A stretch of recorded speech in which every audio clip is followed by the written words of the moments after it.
Una vasta e ramificata rete dedita allo spaccio di cocaina è stata disarticolata dagli agenti della squadra mobile.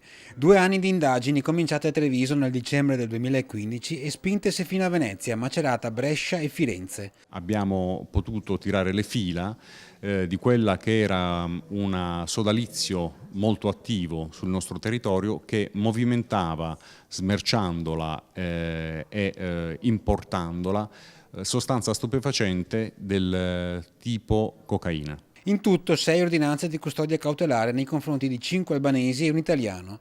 3 dei destinatari sono in carcere, gli altri 3 latitanti, tutti già noti alla giustizia, ripetutamente come per Giuliano Camporese di Vittorio Veneto, unico italiano del gruppo. Per lui un passato da calciatore in Serie B e C negli anni 90 e allenatore della squadra Giorgione di Castelfranco. Finita la parabola calcistica, Camporese si è dato al consumo e spaccio di stupefacenti, finendo più volte in manette.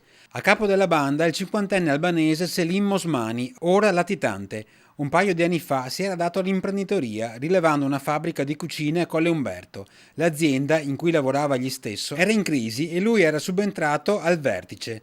Ma non sfornò nemmeno l'ombra di una cucina, anche se continuò a pagare gli operai rimasti. Era infatti solo una copertura per il traffico di droga, fino al rinvenimento di 3 etti di coca occultati al suo interno. Per lui l'arresto e in seguito il rilascio. La banda, con base a Villorba, funzionava di fatto come rete di fornitura per spacciatori, una sorta di grossisti della coca estesi non solo nella Marca.